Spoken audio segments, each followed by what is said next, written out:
Après 15 ans, ma femme est partie avec son âme sœur, disant que l'argent n'importait pas. Je lui ai accordé un divorce sans pension ni part de mon entreprise. Quel bonheur de voir cet amant la fuir en réalisant qu'elle était fauchée. Après 15 ans de vie commune, ma femme a trouvé son âme sœur. Il est authentique et l'argent ne signifie rien pour lui, a-t-elle dit. J'ai juste souri. Cette nuit-là, j'ai envoyé un SMS à mon avocat, fermé ses lignes de crédit, arrêté les paiements des frais médicaux de sa mère et confirmé immédiatement que la maison était un bien propre. Je m'appelle Nicolas, 41 ans, un homme. Pendant 15 ans, Camille et moi avons eu une bonne relation. Pas parfaite, car rien ne l'est jamais, mais bonne. Le genre de mariage où l'on avait hâte de rentrer à la maison après une longue journée. Où les dimanches matins rimaient avec petit déjeuner paresseux et disputes sur quelle horrible émission de télé-réalité regarder. Je suis technicien de ligne électrique pour EDF, basé à Lyon. Je le suis depuis 17 ans maintenant, juste après être sorti de l'école professionnelle. Le travail est dur. Je monte au poteau, répare les lignes électriques, rétablis le courant après que les orages ont coupé la moitié du département du Rhône. C'est honnête, et parfois dangereux. Le genre de travail où une mauvaise manœuvre signifie que vous êtes foudroyé au lieu de réparer le courant. Mais ça paie bien. Vraiment bien. Et ça a donné à Camille tout ce qu'elle voulait sans qu'elle ait jamais à lever le petit doigt pour quoi que ce soit. Nous nous sommes rencontrés quand j'avais 24 ans et elle 22. Elle riait de mes blagues horribles. J'aimais qu'elle n'essaie pas trop d'impressionner qui que ce soit. Nous nous sommes mariés 2 ans plus tard lors d'une petite cérémonie chez ses parents, à Villefranche-sur-Saône. Sa mère a pleuré des larmes de joie. Son père m'a serré la main et m'a dit de prendre soin de sa petite fille. J'ai promis que je le ferais, et je l'ai fait. Pendant 15 ans, j'ai tenu cette promesse sans me plaindre. La maison à la Croix-Rousse était à moi avant que nous nous mariions. Achetée à 26 ans avec l'argent que j'avais économisé, en faisant des heures supplémentaires et en vivant à l'économie. Payé en avance parce que je déteste devoir quoi que ce soit à qui que ce soit. Quand la mère de Camille est tombée malade il y a 6 ans, une démence précoce qui a progressé plus vite que prévu, je n'ai pas hésité. Je l'ai installée à la résidence Les Glycines, l'une des meilleures maisons de retraite spécialisées dans la mémoire de la région lyonnaise. 4 500 € par mois, à peine couvert par son assurance limitée. J'ai mis en place des paiements automatiques depuis mon compte et je n'en ai plus jamais parlé, car c'est ce que fait la famille. On ne compte pas les points, on gère. Camille ne travaillait pas. Elle n'avait pas travaillé depuis la 3e année de notre mariage, quand elle avait décidé que la vie d'entreprise, en particulier son poste d'assistante administrative de premier niveau dans une agence immobilière, épuisait son esprit créatif. Elle disait que ça tuait son âme de rester dans un bureau toute la journée, 12 ans sans un seul salaire après ça. J'ai soutenu cette décision parce que je pensais que le mariage signifiait se soutenir mutuellement. Je pensais qu'elle trouverait autre chose qui la rendrait heureuse un jour, quelque chose qui la comblerait. Au lieu de cela, elle a trouvé des passe-temps, beaucoup d'entre eux, une certification de yoga qu'elle n'a jamais utilisée pour enseigner à qui que ce soit. Des cours de photographie qu'elle a abandonnés après 3 mois, quand la nouveauté s'est estompée. Une obsession brève mais intense pour la fabrication de bougies artisanales qui a transformé notre garage en un risque d'incendie. J'ai financé tout cela sans me plaindre parce que je pensais que c'est ce que faisaient les maris qui soutenaient leurs femmes. Les choses ont commencé à changer il y a environ 8 mois. De petits changements que je ne pouvais pas tout à fait nommer. Elle semblait distraite pendant les conversations, distante d'une manière qui semblait intentionnelle. Elle a commencé à sortir davantage avec des amis dont je n'avais jamais entendu parler auparavant. Elle passait des heures au téléphone avec ce petit sourire secret qui disparaissait dès que j'entrais dans la pièce. Une fois, j'ai demandé si tout allait bien entre nous. Elle m'a dit que j'étais paranoïaque et contrôlant, alors j'ai cessé de demander et j'ai commencé à faire attention à la place. La nuit où tout a explosé, nous dînions à la table de la cuisine, un mardi soir. Je venais de travailler une équipe de 12 heures pour rétablir le courant après qu'un violent orage ait traversé le sud de Lyon et détruit 3 transformateurs à la suite. J'étais épuisé, affamé, et j'avais hâte de passer une soirée tranquille avec ma femme. Elle avait d'autres projets. Elle a attendu que je sois à mi-chemin de mon repas avant de laisser tomber la bombe.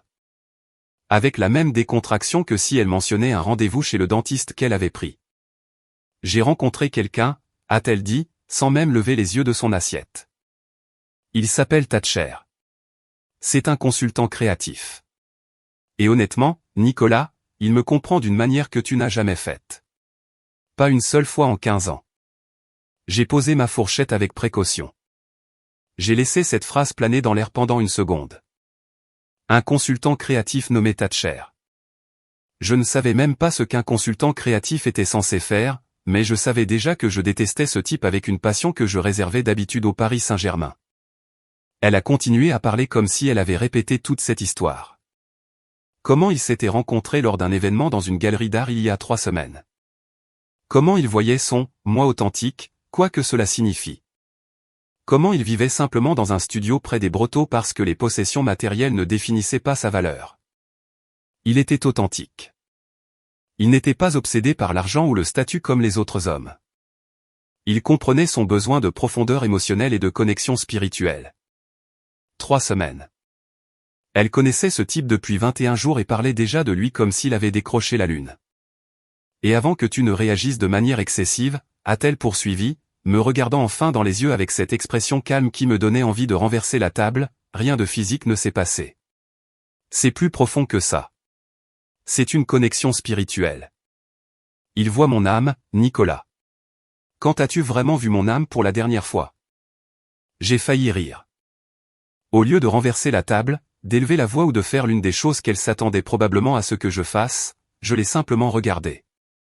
J'ai vraiment regardé cette femme que j'avais soutenue pendant 15 ans sans rien demander en retour, qui était assise dans ma maison, à ma table, mangeant de la nourriture que j'avais payée, portant des bijoux d'anniversaire que j'avais financés, me disant qu'elle avait trouvé son âme sœur. C'est-il pour la situation de ta mère, ai-je demandé. Son expression a vacillé. Une gêne, peut-être. Qu'est-ce que cela a à voir avec ça? Je me demandais juste si ce Thatcher authentique et non matérialiste savait que je paie 4 500 € par mois pour garder ta mère dans un établissement où elle reçoit réellement des soins appropriés au lieu d'être entassée dans un endroit public qui sent la tristesse. Tu essaies de ramener ça à l'argent. Ce n'est pas une question d'argent. C'est une question de connexion.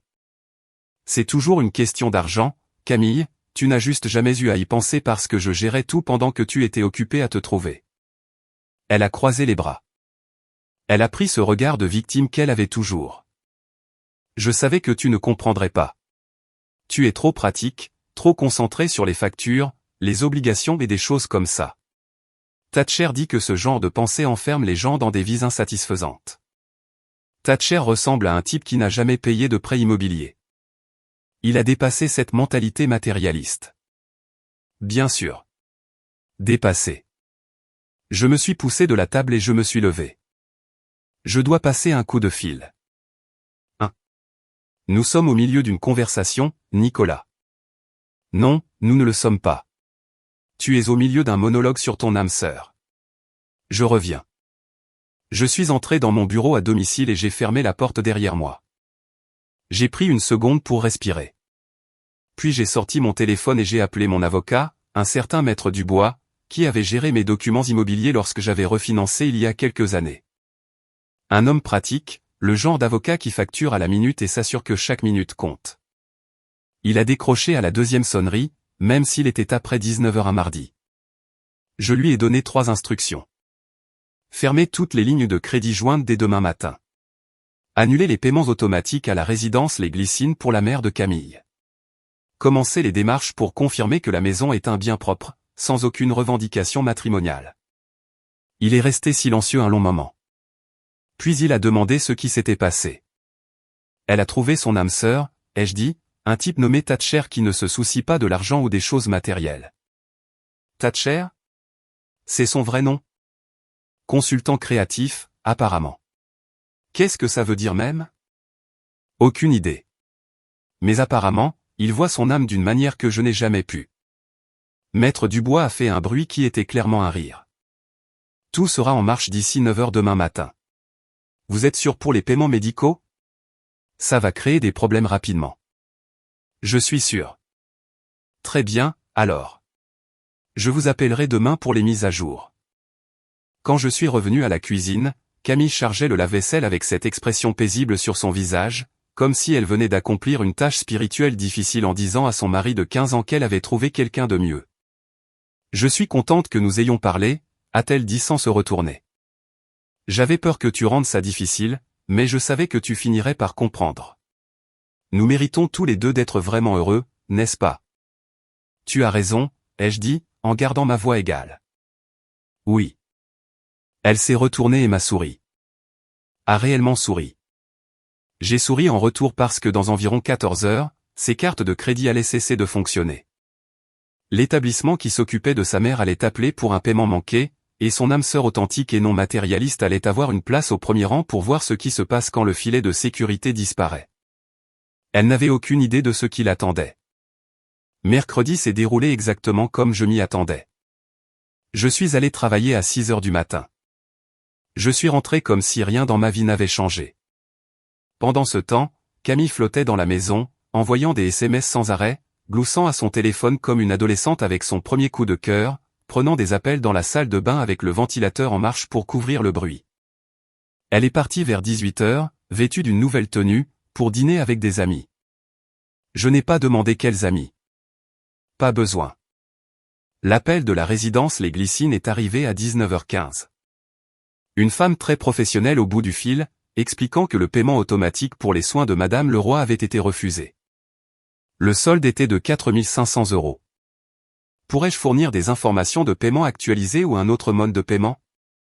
Je lui ai dit que je n'étais plus responsable de ce compte. Elle devrait contacter la fille de la patiente, Camille Leroy. J'ai fourni le numéro de portable de Camille et je lui ai souhaité une bonne soirée. Puis je me suis fait un sandwich et j'ai attendu. Mon téléphone a commencé à s'allumer vers 20 heures. Appel manqué, SMS, plus d'appels manqués.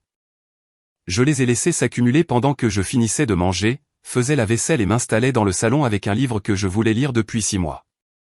Finalement, je l'ai rappelé. Qu'est-ce que tu as fait? Sa voix était stridente. J'entendais le bruit du restaurant en arrière-plan. Peux-tu être plus précise? J'ai fait beaucoup de choses aujourd'hui. Ma carte a été refusée devant tout le monde à table.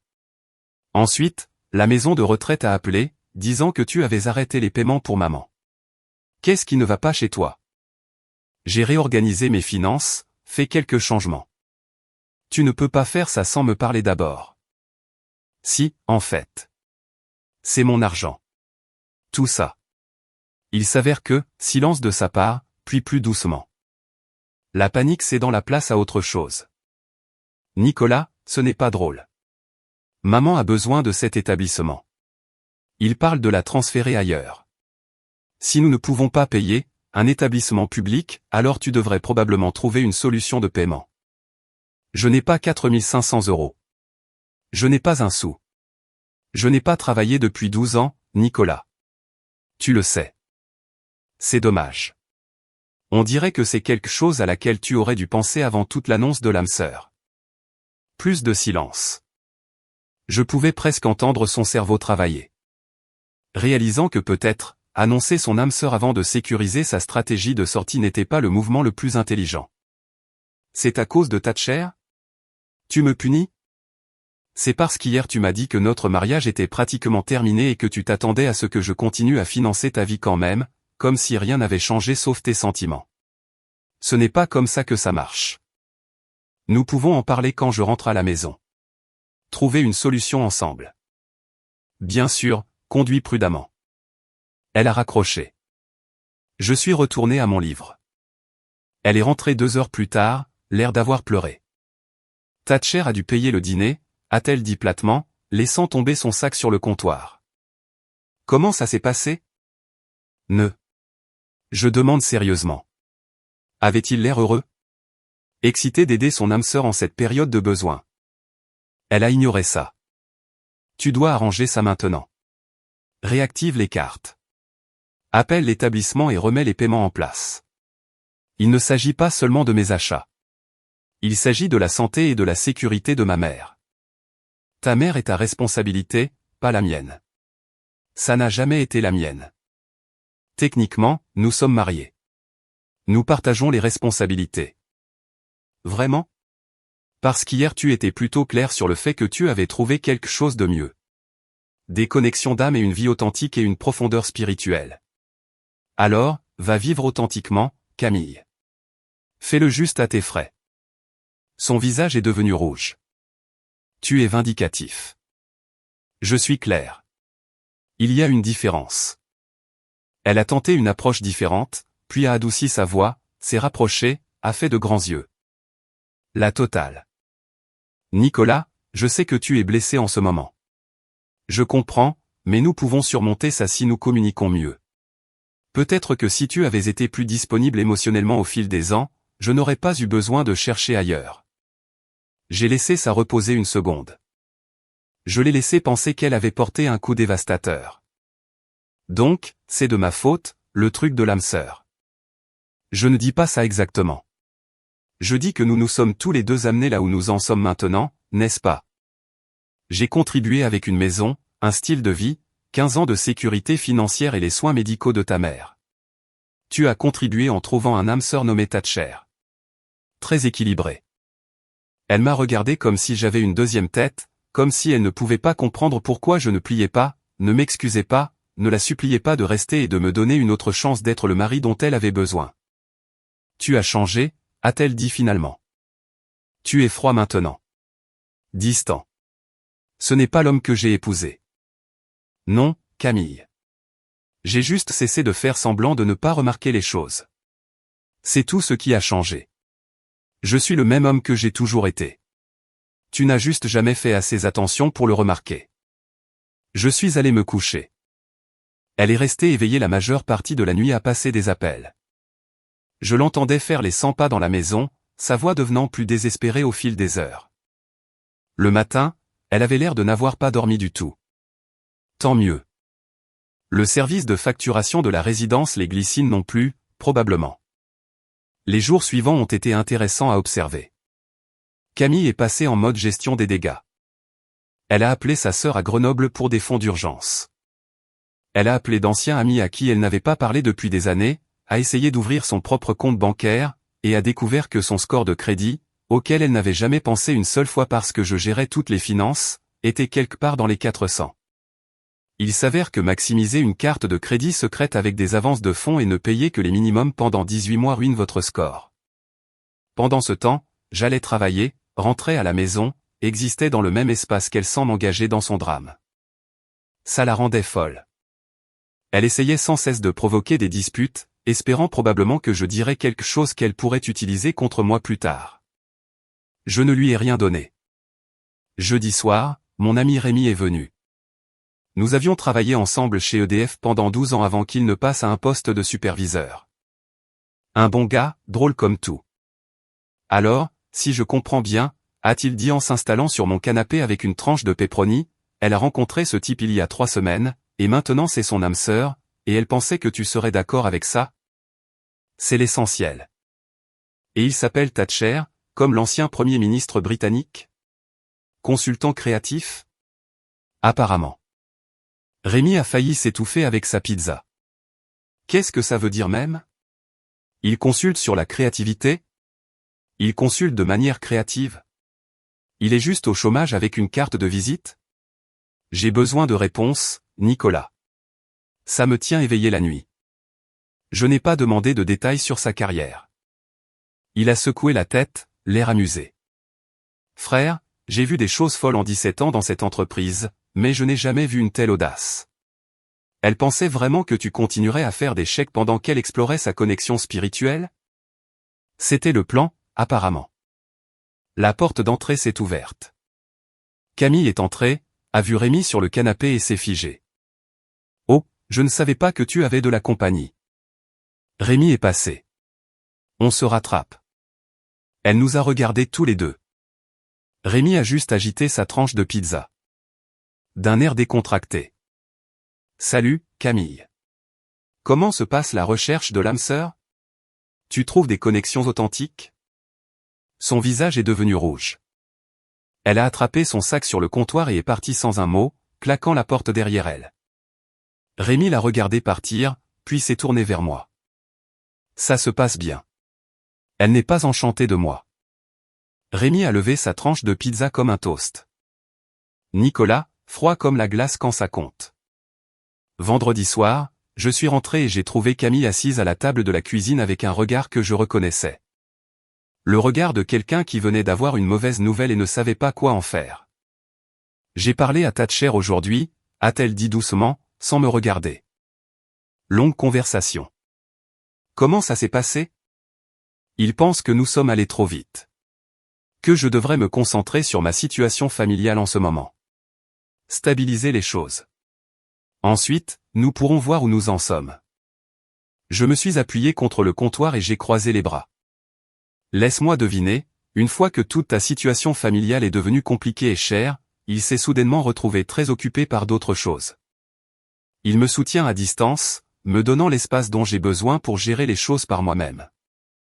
C'est comme ça qu'il a appelé ça? Soutenir à distance. C'est une façon très élégante de dire qu'il te lâche maintenant que les choses sont devenues difficiles. Elle n'a pas répondu. Pas besoin. Nous savions tous les deux ce qui s'était passé. Thatcher s'était inscrit pour une femme mariée avec des ressources et de la stabilité. Pas une femme séparée avec un score de crédit en chute libre et une mère dans un établissement de soins qu'elle ne pouvait pas se permettre. Les calculs avaient changé et il avait refait les siens. Il s'avère que les âmes sœurs authentiques et non matérialistes ont leurs limites. Alors, quoi maintenant, ai-je demandé. Je ne sais pas. Eh bien, tu as des options. Tu pourrais trouver un emploi. Commencer à subvenir à tes besoins pour la première fois. Découvrir comment couvrir les soins de ta mère par toi-même. Ou tu pourrais continuer à attendre que Thatcher revienne une fois que les choses se seront stabilisées. Je suis sûr qu'il sera de retour d'un jour à l'autre. Elle s'est levée rapidement, renversant sa chaise. Tu n'as pas besoin d'être méchant. Je ne suis pas méchant. Je suis honnête. Quelque chose que j'aurais dû faire il y a des années au lieu de tout gérer en silence. Elle est montée sans un mot de plus. J'ai entendu la porte de la chambre claquer fort.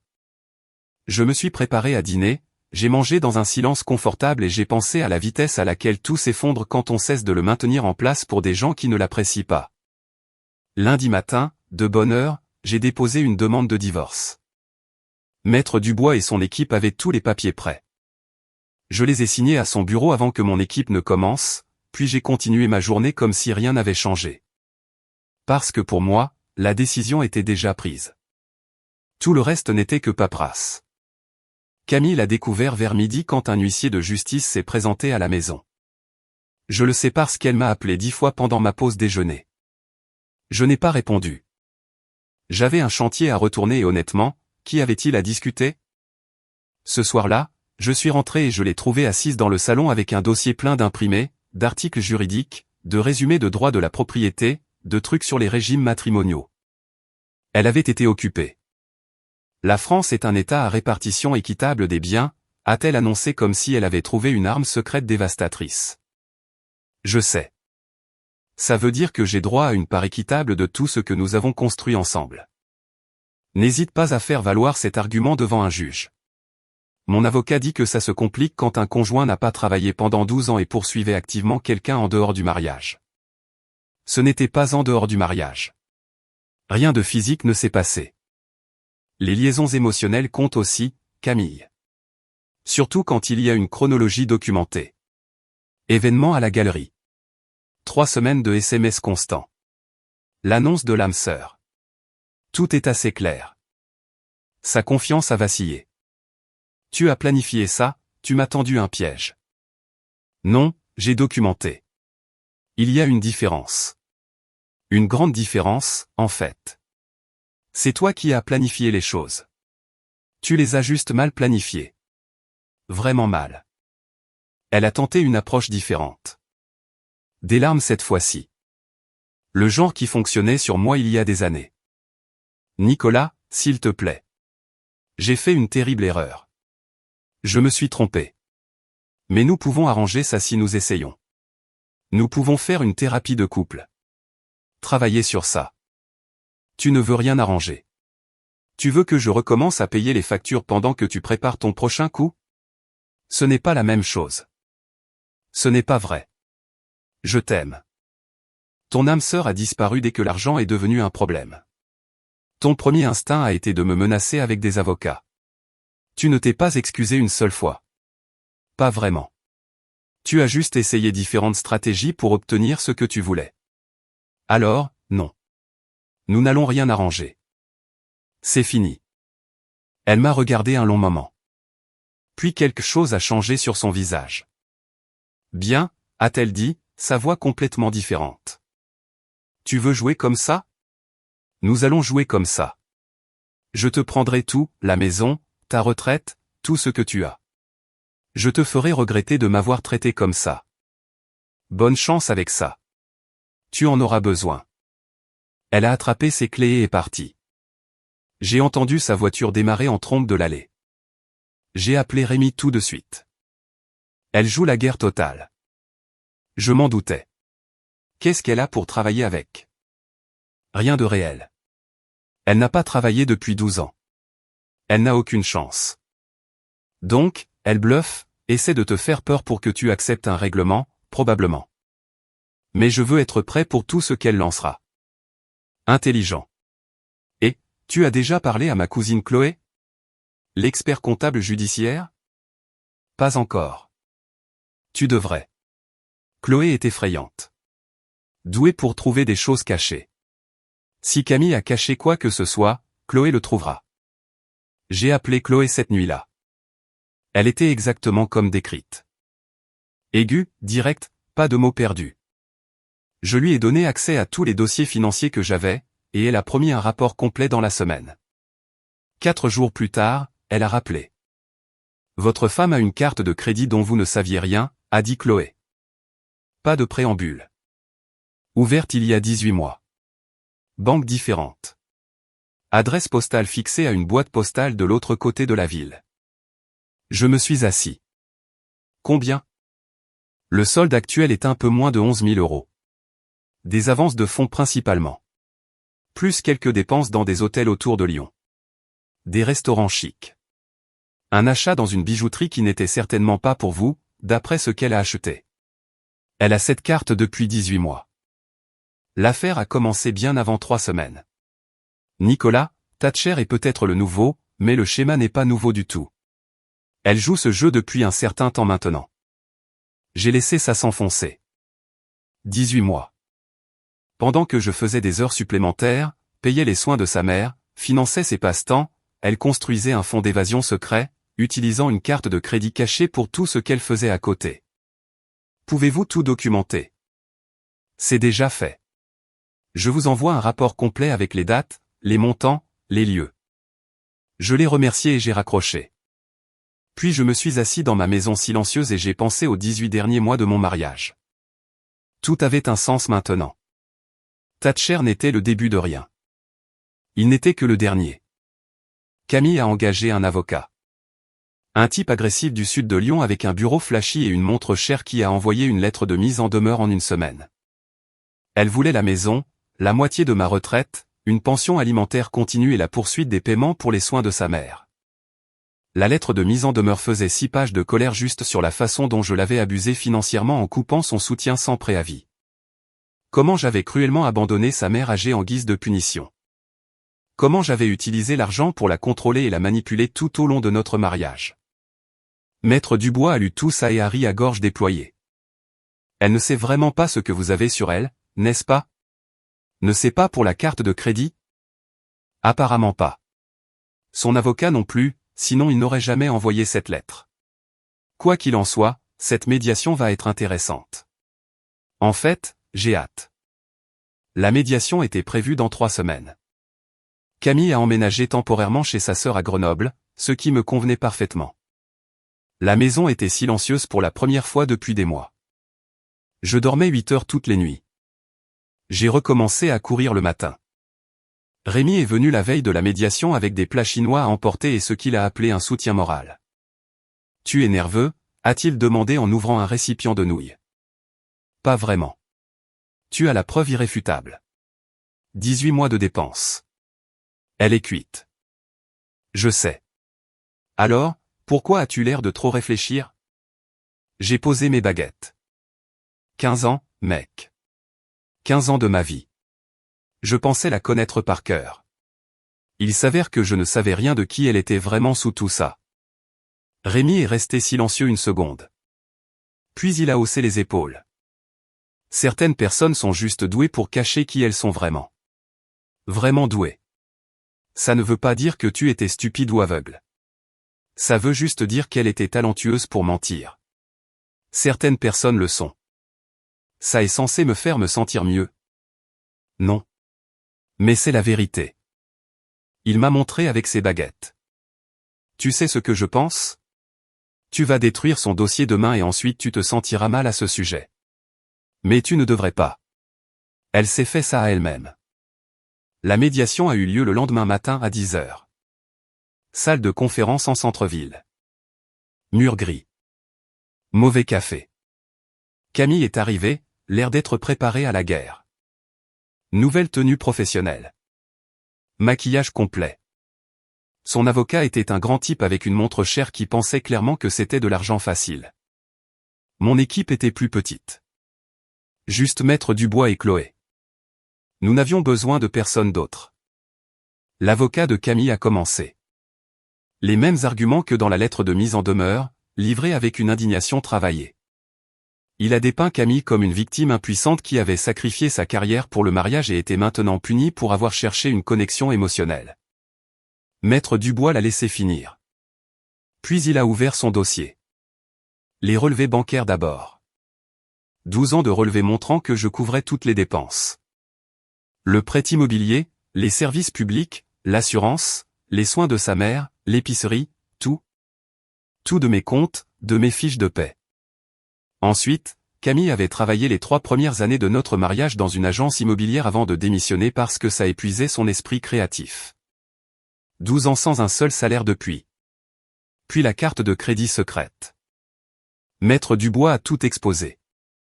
Les 18 mois de dépenses cachées. Le visage de Camille est devenu blanc. Le regard confiant de son avocat s'est effondré. Ma cliente n'était pas au courant de ce compte, a dit son avocat, se rattrapant. Vraiment? Maître Dubois a poussé une pile de relevés sur la table. Parce que ceux-ci sont tous signés par elle. 17 mois de paiement minimum. Beaucoup d'activités pour un compte dont elle ne connaissait soi-disant pas l'existence.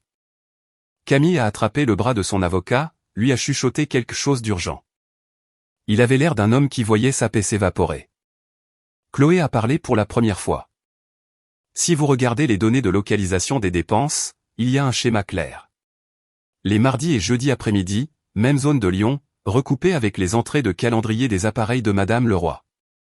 Ces horaires correspondent à des cours de yoga auxquels, selon les registres du studio, elle n'a jamais assisté. La maîtrise de Camille a cédé. C'est ridicule. Vous ne pouvez pas envahir ma vie privée comme ça. C'est illégal.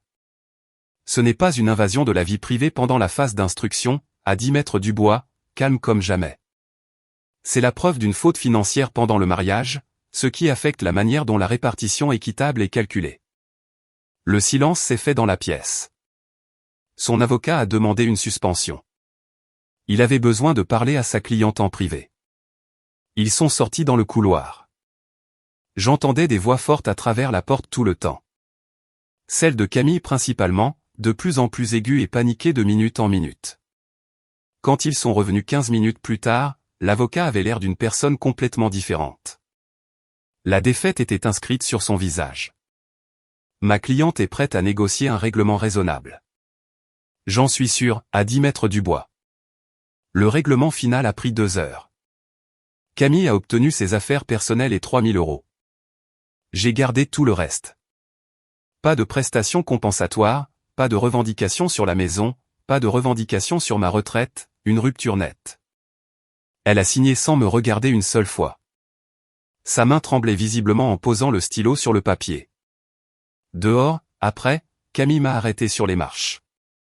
Son avocat était déjà parti, il n'avait probablement pas pu attendre de laisser tout ce désastre derrière lui et de passer à des affaires plus faciles. Tu m'as ruiné, a-t-elle dit doucement.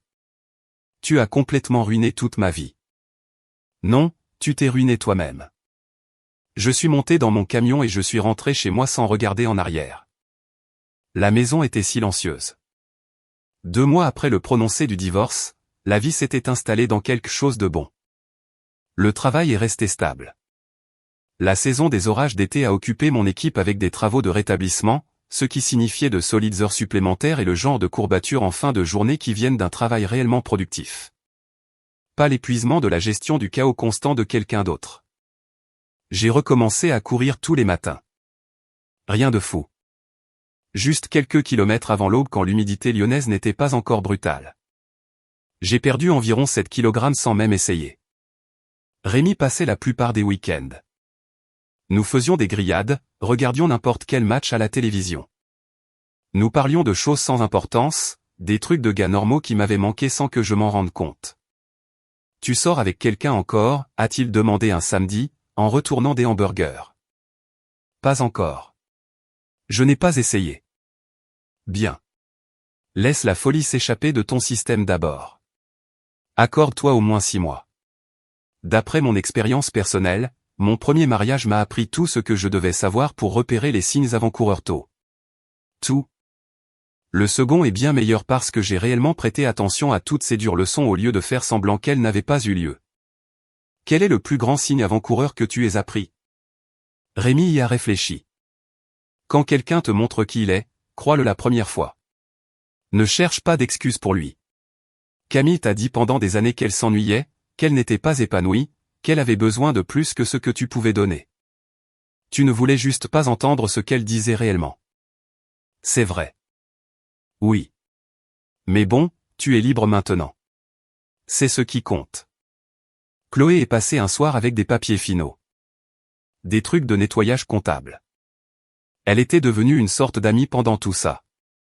J'ai entendu dire que la mère de Camille avait été transférée dans un autre établissement, a mentionné Chloé pendant que je signais des formulaires. Oui. Où? Un endroit du département, géré par l'État. Camille n'a pas pu maintenir les paiements à la résidence Les Glycines après que tout s'est effondré. Ils lui ont donné 60 jours et elle n'a pas pu trouver l'argent.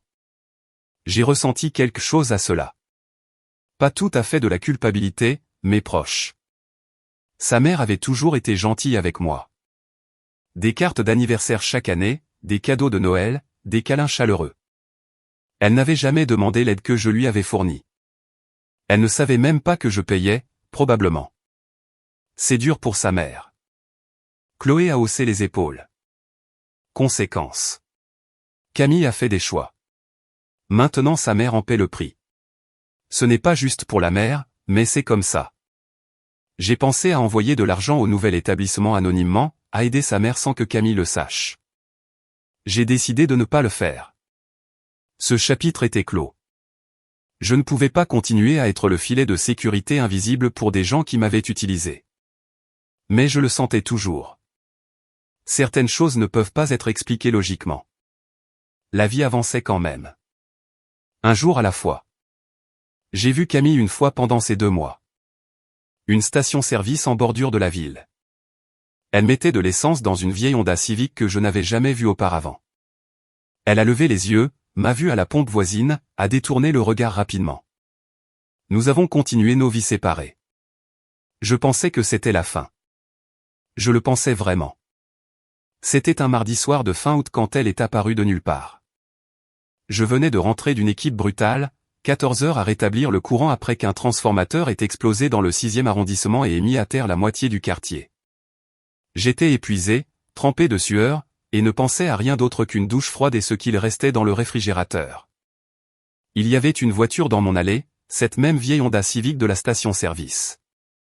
Et appuyé dessus, les bras croisés, l'air d'avoir attendu un moment, se tenait Camille. J'ai garé mon camion derrière elle, la bloquant. Nicolas. Elle s'est détachée de la voiture alors que je sortais. Nous devons parler. Pas vraiment. 5 minutes, s'il te plaît. C'est tout ce que je demande. J'ai conduit 2 heures depuis Grenoble. J'aurais dû entrer.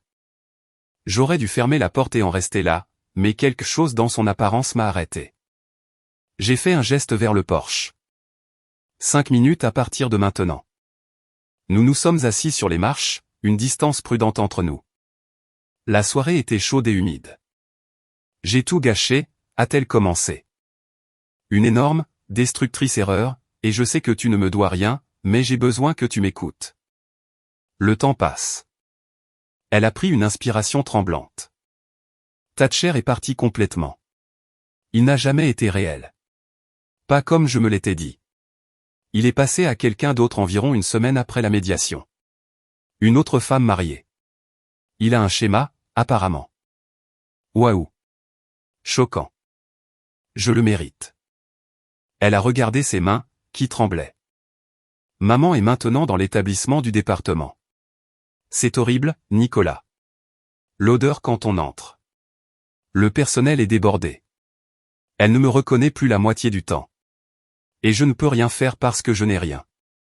Je suis chez ma sœur, je dors sur son canapé, je travaille à la caisse d'un Carrefour pour 14 € de l'heure. Et j'avais tort sur tout.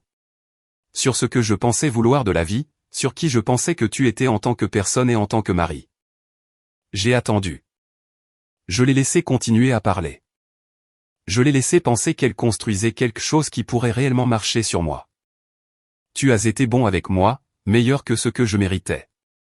Je ne l'ai pas vu parce que je m'ennuyais, j'étais stupide et je me suis convaincu que je méritais une fantaisie qui n'existe pas. Elle s'est tournée vers moi, les larmes coulant maintenant. Je veux rentrer à la maison, Nicolas. Je veux réessayer. Recommencer. Je sais que je ne le mérite pas, mais je te le demande quand même. S'il te plaît, donne-moi une autre chance. J'ai laissé le silence s'étirer. Je l'ai laissé rester dans la gêne. Camille, tu sais ce que j'ai fait ces 2 derniers mois pendant que tu réalisais que ta vie s'effondrait? Quoi? Dormir 8 heures chaque nuit. Manger des repas que j'apprécie vraiment de faire. Courir tous les matins avant le travail. Voir mes amis sans vérifier mon téléphone toutes les 5 minutes pour m'assurer que je n'avais pas manqué une crise que tu avais créée. Pour la première fois en 15 ans, je me lève le matin et je ne suis pas déjà épuisé avant même que ma journée ne commence. Je peux changer, Nicolas. J'ai changé. Non, tu n'as pas changé. Et voici comment je le sais. Je me suis tourné pour la regarder, m'assurant qu'elle comprenait chaque mot. Tu es venu ici ce soir avec tout un discours répété sur la façon dont tu as fait une erreur et que tu veux réessayer. Mais remarque ce qui manque. Elle a attendu, confuse. Toute réelle responsabilité pour tes choix? Toute compréhension réelle de ce que tu as fait et pourquoi c'était si moche. J'ai dit que j'avais tort. Tu as dit que tu avais tort parce que l'autre truc n'a pas marché. Si Thatcher t'avait emporté dans une vie de rêve incroyable, tu ne serais pas sur mon porche en ce moment. Tu n'es pas désolé pour ce que tu as fait. Tu es désolé que ça te soit retombé dessus. Elle a ouvert la bouche pour argumenter, puis l'a refermée. Prise. Et le coup des larmes. J'ai fait un geste vers son visage. Non. Ça marchait avant. Ça ne marche plus. Son expression a vacillé. Prise. Tu sais ce qui est dingue dans tout ça? Je me suis appuyé sur les marches, détendu. Je ne suis même plus en colère. Je l'ai été pendant un temps. Furieux, en fait. Mais maintenant, je me sens surtout soulagé.